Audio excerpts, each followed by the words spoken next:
to Pokemon Episode Summaries. Today, I'll be doing Episode 26. Welcome back to Pokemon Episode Summaries. Today, I'll be doing Episode 26, Pokemon Sensation. The episode begins with Ash and the gang arriving in Celadon City, and immediately, Brock and Misty are enchanted by a mysterious scent. Brock is enchanted on a whole nother level, though, running away from the group and sticking his head straight to a window where the smell was originating from. It is there that he spots beautiful girls inside of the building, and Ash catches up to him. Brock, being the simp that he is now more enchanted by these girls than the smell itself, with Ash reminding him that Brock was just a lonely simp that had no chance with any of the girls, asking where Misty and Pikachu were. After noticing they had not followed to look for Brock with them, Ash then looks inside the store window, noticing Pikachu and Misty sitting with the girls that Brock was simping over, admiring all of their smells. Misty questions the cost of their perfume, wanting to buy some for herself, but Ash bolts in, immediately telling her that perfume was a waste of money. I agree with Ash, man. They're just over the top, and girls think that it makes them superior to others. They're like, oh, look at this perfume I have. And, dude, I don't care how you smell, man. No one else agrees with Ash, though, including Misty and the girls, along with the market's manager. And they all kick him out when he adds how perfume does nothing but turn guys into zombies, alluding to Brock. Now, I don't agree with Ash on this. I don't think perfume turns guys into zombies. Guys don't care about perfume. Brock's just weird as fuck. Anyways, Ash does in fact get kicked out by the manager and his friends due to their anger, but this is of no concern to Ash, who just decides to happily head for the gym.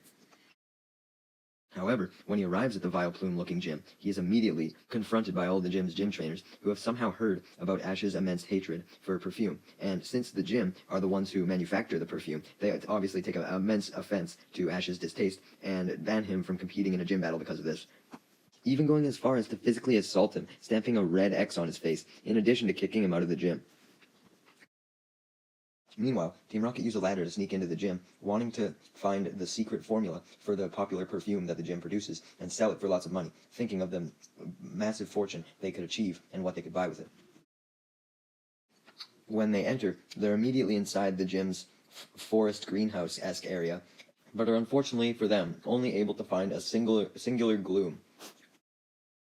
James then tries to grab the gloom, probably wanting to steal it, they are Team Rocket after all. But this wakes the gloom up, leading James to try and attack it with his coughing.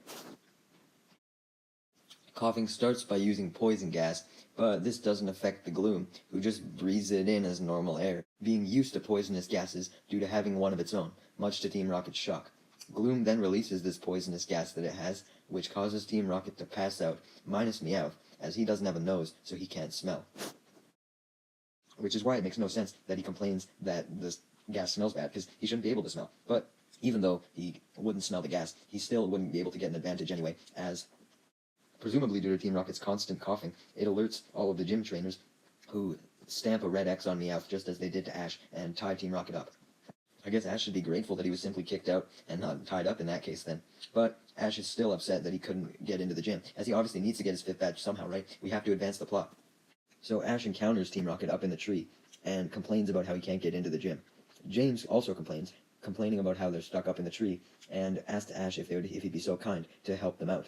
Now, why the fuck would he ask this? I have no clue. They've caused nothing but trouble for Ash. And Jessie knows this, which is why she gets mad at James for simply just trying to suggest to Ash to help them out, knowing that they would have to offer something in return if they were to get Ash's help. Jessie comes up with the idea of telling Ash that they would help him get into the gym if he helped them escape from the tree. Ash obviously doesn't want to team up with his arch enemy, but he knows it might be the only way that he can progress the plot, so he agrees, going to the department center with Jessie and James after letting him down from the tree. Surprisingly, Team Rocket actually follow through with their end of the bargain once Ash frees them, using their knowledge of disguises to help Ash out. They decide to put him in a disguise of a young girl, just like the gym trainers, with a dress and a wig. Ash comments on how much he likes the idea, with it sort of being a way to get back at the gym trainers that hit him with the X, as he was falsely becoming one of them. But Team Rocket ignore Ash's happiness, reminding him that he had to change his voice if he wanted the disguise to truly work. So, Ash essentially becomes transgender, as he changes his look to female and his voice. Now that Ash is disguised, Team Rocket follows suit, and act as Ash's parents who want to sign him up for Pokemon training classes, giving him the pseudonym Ashley. The girl who originally put the X on Ash's face signs him up for the classes happily, falling for his disguise. Team Rocket's disguise is almost blown when the girl walks them into the building, though, informing them that they had to do some confirmation before Ash could be officially registered. As Meowth pops out from hiding in James's shirt, mistakenly believing it to already be time for Team Rocket's plan, even though they were still getting Ash registered. When they walk up to the real registry desk, the receptionist is one of the women who was at the store and kicked Ash out. This causes Ash to panic that the girl might recognize him, but thankfully she doesn't, officially registering him for the Pokemon training classes, allowing him to go and try and find Erica somewhere in the gym, who was the gym leader. As Ash asks for clarification on where Erica would be, Team Rocket takes the opportunity to run away, throwing off their disguises so that they could continue their plan like Meowth originally wanted to do, which now involved blowing up the gym after they stole the perfume, as revenge for the gym trainers trapping them on the tree. Meowth then pulls out the bomb, eager to use it as Jessie and James go and look for the perfume. Meanwhile, after getting Erica's current location from the receptionist, Ash was walking around the gym, looking at all the gym trainers training with their Pokemon, which included a Gloom, Vileplume, Oddish, Weepinbell, Victory Bell, Bellsprout, Tangela, and Execute, but eventually comes across Erica, who is telling a story of an Ammonite of all Pokemon to a group, which included Misty and Brock. Now, my first question is, why is she telling them a story about an Ammonite? Ammonite ain't a grass Pokemon. Was she telling them a story about how grass Pokemon commit genocide on water Pokemon, or what? But, anyways, she probably was, according to Ash, who recognizes her as bitchy store manager who kicked him out before. This makes Ash worry that he'll get recognized, and he's only further worried when Brock comes up to him and introduces him to Erica, likely trying to hit on Ash, not knowing his true identity. There's some points for Brock and Ash shippers. Ash's nervousness reaches extreme levels when he notices Pikachu by Erica's gloom, knowing that if anyone would recognize him, it would be Pikachu. Thankfully for him, though, Misty changes the subject from Ash's arrival, talking to Erica about why her gloom doesn't smell at all, knowing about the poisonous gas that glooms would emit. Erica then explains, though, that the glooms only emit this gas when they feel threatened, and all the glooms under her care feel nothing but happiness, including her own. Erica then takes the opportunity to tell yet another story, being about the one of how she first met her gloom, and how their first interaction was what sparked her interest in grass Pokemon and marked her want to become a grass-type gym leader. The story began as Erica talked of a Grimer attacking her in the wild, and then Gloom finding her and utilizing its poisonous gas for good to scare away the Grimer and save Erica. Misty comments on the story, stating how happy it would have made Ash if he heard it, as it supported his idea of all Pokemon being good, even ones that had seemingly bad abilities that they could use for good. Ash then foolishly tells Misty in his regular voice that he did in fact hear the story, just having a natural urge to want to correct Misty. This obviously backfires for him, though, as Misty then recognizes Ash, claiming that he looked familiar. Pikachu fully recognizes him, though, hugging him by grabbing onto his leg. Not wanting Pikachu to reveal his disguise, Ash tries to kick Pikachu off of him, which angers him, leading Pikachu to shock Ash. This, in fact, does destroy the disguise, which means that Ash basically fucked himself even more. Before anyone can yell at or punish Ash for going into a disguise, he reveals his reasoning, being that he really wanted to battle Erica, but was kicked out of the gym. Erica respects Ash's determination and decides to accept his want to battle her as they move to the arena to battle, which will be a 3-on-3. With all the gym trainers being occupied in the stands by the battle that was about to begin, this gives Team Rocket the opportunity to steal the perfume from a safe inside the gym without any issues.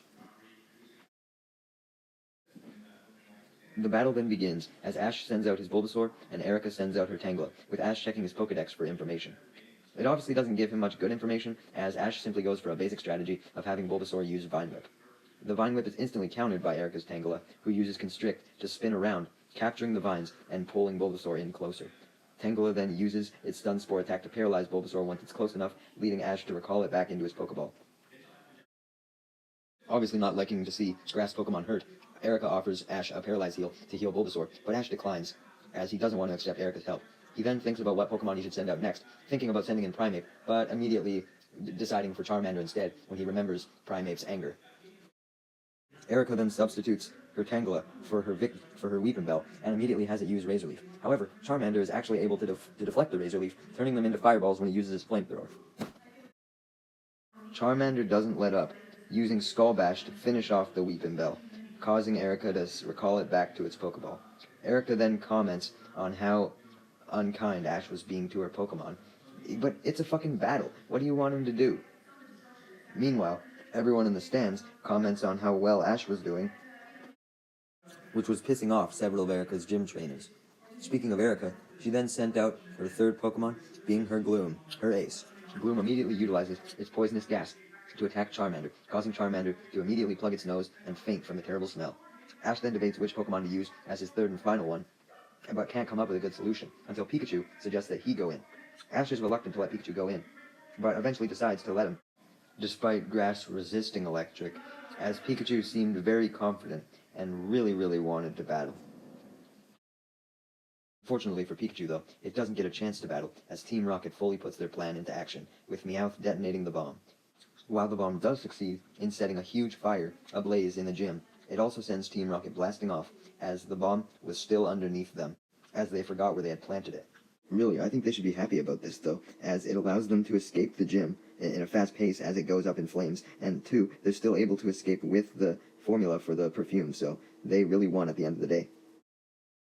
They're certainly in better shape than all the gym trainers, as they all have to scurry to get their Pokemon recalled to their Pokeballs in the midst of the fire so that they don't get injured. Everyone then begins to attempt to put out the fire, with even Pikachu helping out all the gym trainers who were using water sprinklers by trying to water a flower, but obviously that's not very effective. When Ash sees all these failed attempts to stop the fire, he immediately feels bad, thinking he was the one responsible, since he was the one who initially let Team Rocket inside, solely because he just wanted to win a badge. Misty immediately reminds him to not focus on that right now, as the only thing he could do was try and help the current situation, not dwell on the past. So this inspires Ash to send out his Squirtle to help put out the flames, as Misty sends out her Staryu and Starmie, and Brock sends out his Geodude so that he can spray dirt on the flames. Erica then panics as she notices that her Gloom is nowhere to be found, and informs Misty and Ash, who immediately instruct her not to go into the gym as she was planning to do, leaving Ash to go in to rescue her Gloom instead. Once inside the gym, Ash is able to find Gloom, who is currently huddling and hiding in a corner. He panics as the scared Gloom unleashes its poisonous gas, knowing that he wouldn't be able to breathe it in, so he holds his breath to the best of his ability and runs to the Gloom as the building starts to cave in. He does eventually reach the Gloom, but by the time he does, he can no longer hold his breath, so he stops. You would think this means that he would pass out, right? But no, because it turns out that the Gloom's poisonous gas didn't have a stench, because the Gloom wasn't scared after all. It had faith in Ash, just as Erica said. This meant that since it felt safe, its gas wouldn't stink, so Ash is able to grab it and run out of the gym, successfully returning Gloom to Erica, as everyone congratulates him. The next morning, Ash gets his reward for his bravery, being the rainbow badge from Erica. That's right, Ash got another badge technically illegitimately, but you know what, who cares at this point, right? Brock and Misty congratulate him, they're not butthurt, so that's a good thing. Ash then questions where Team Rocket ended up, remembering that they took the secret perfume still, but Erica reassures him that they didn't actually take the secret perfume, only a small part of it, being Gloom's scent. Team Rocket excitedly opens the perfume, not knowing about this, and when they do, they pass out due to Gloom's terrible smell. Meanwhile, Ash and the gang leave Celadon City toward their next destination, as Ash proudly holds up his badge. He's not letting the disingenuous badge get to him this time.